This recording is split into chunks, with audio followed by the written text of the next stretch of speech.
Facebook page wall is currently under a blackout. The way they do this, it's an old trick hackers did back in the 1990s. It dates back to that far.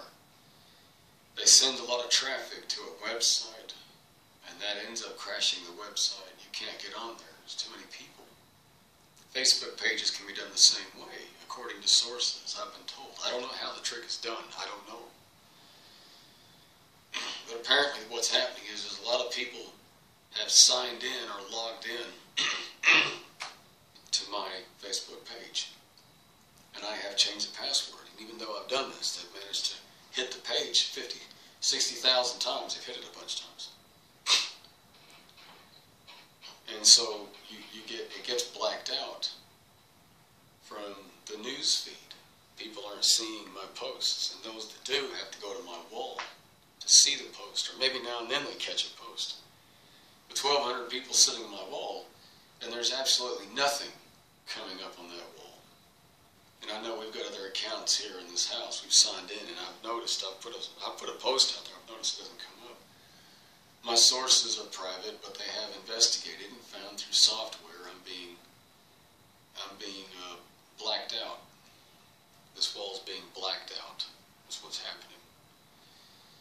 And the tactic is pretty cool when you think about it. It's ingenious. The way it works is if we complain about Jason Moss and have his Facebook page taken down, then he'll get another page someplace else, and his supporters will follow him. So we need to kill his support where he stands. We need to humiliate Jason Moss and his supporters in front of his supporters where he's standing. Importantly, where he's at. Well, I've caught on to you. I'm on to your game. So then you go to that Facebook page, you see my posts have had no likes and no comments, and over a week's period of time, 2 weeks, you start saying, nobody supports this guy anymore. Let's get off his wall. Let's stop talking to him. What you don't know is that this has been blacked out. This wall's been blacked out.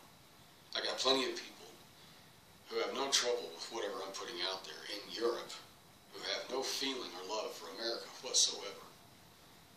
And I have put out on my wall an end of corruption to the United States and some argument about, that William Casey was a corrupt, evil man who directed the CIA in the 80s.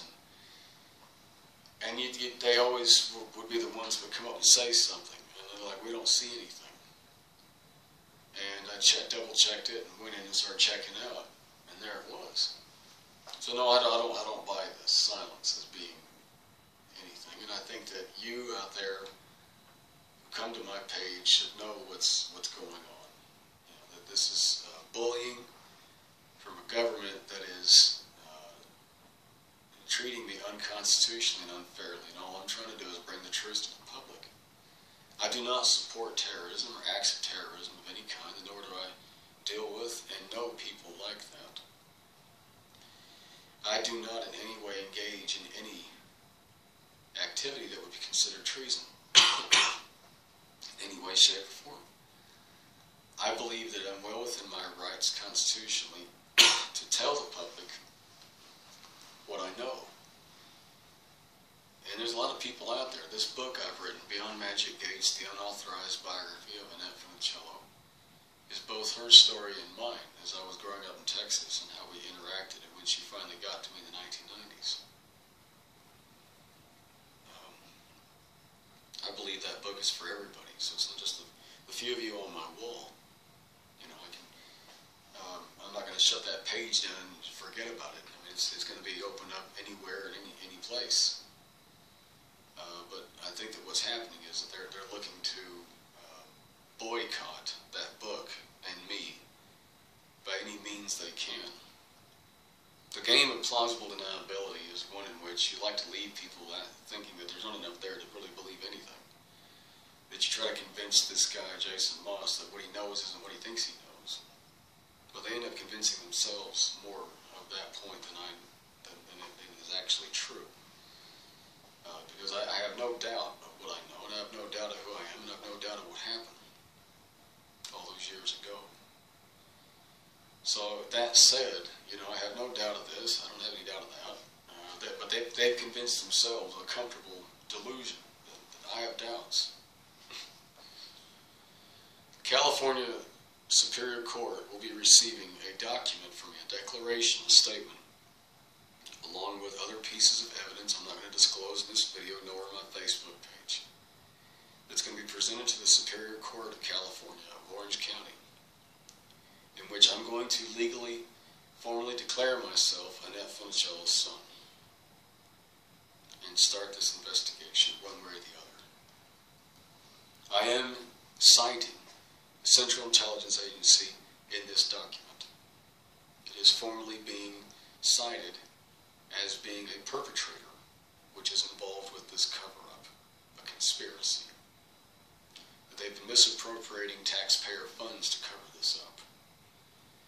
And they've been calling this an act of treason for trying to reveal the truth about the situation and who I am and what happened. And I've been harassed and stalked by their agents and officers over the last 5 years on Facebook. And that declaration statement is going to California. The way that works in the law is that you are considered by law, as soon as you drop a declaration like that to a courthouse, you are considered legitimate until proven otherwise. In other words, I'm automatically going to be considered legally, legitimately her son. Until then, it can be proven otherwise. So the burden of proof or disproof is going to be upon the court and any of those who want to step forward and contest the declaration. If the family steps forward and contests the declaration, the court can turn back to the family and say, well, there's one way to resolve this. It's a paternity suit is what this is. Do a genetic test, and then we can shut this man up. If they deny that genetic test, the judge has to weigh in on what's called the preponderance of the evidence and say their refusal to cooperate becomes questionable in the court's eyes. And the evidence that's already there, the judge may go ahead and rule in my favor that I am her son. I'm not seeking any estate or any money of any kind. And I'm asking the court to recognize who I am, as well as lift an attainder order off of the late actress, which they put on her back in the early 80s. The agency put upon her in the early 80s unfairly. And that's what this declaration is asking. I don't know what the family's actions will be or won't be. But silence and lack of cooperation with genetic testing is only going to end up weighing in my favor legally. The judge is going to say, honestly, this is getting a little suspicious. Given the evidence I am going to be presenting, there's going to be a whopper hitting on that desk. And they're going to say that this is going to be a little strange to say, we don't want to cooperate and do a genetic test on that man. There have been many cases I've researched where families did that. And there were instances where the court rejected it. The declaration was rejected.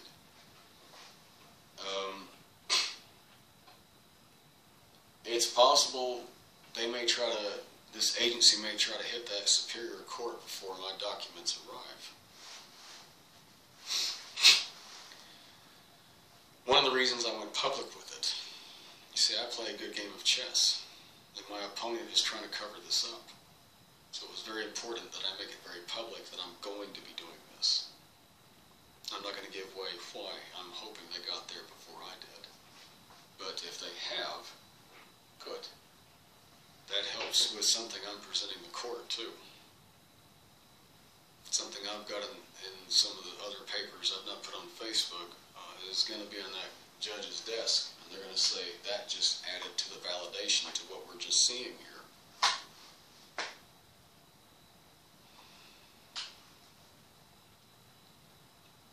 Checkmate. Forcing the judge to have to take this to the DA and continue to investigate and go further with it. Furthermore, I chose Orange County because that's where St. Joseph's Hospital is located, where I was told I was born, on 20th of April of 1972.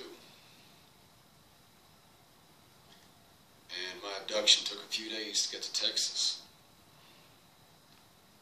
before I was switched in the hospital in Fort Worth, Texas.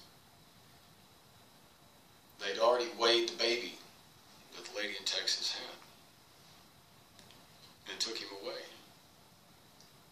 At this point, she wanted to see that baby, and they brought me in and weighed me up. So then that goes on the birth certificate. So it slides under the rug. And I'm not going to say if I have the evidence of that situation or not. We'll leave that alone for a minute. So just so you know that my wall is under a boycott. And it's under a boycott to run off the supporters and anybody on my wall that would show any support to me. It's to trick you into thinking I don't have that support anymore. Well, that's a rather odd thing after 1,200 people sitting on my wall and wind up with absolutely no activity is proof of what we've already found. So bear that in mind. This is what's going on. I'm going to assume you see these posts. I'm going to assume maybe you are, maybe you aren't. Passwords have been changed, but ultimately they run Facebook anyways. This is theirs. The agency started Facebook, and they own Mark. So it's their playground I'm on anyways, and have been there for 5 years. That's theirs. So there may not be anything that can be done. But I'll continue to post and continue to sit with all of you, and I'm not leaving anywhere. And we'll stick this out together.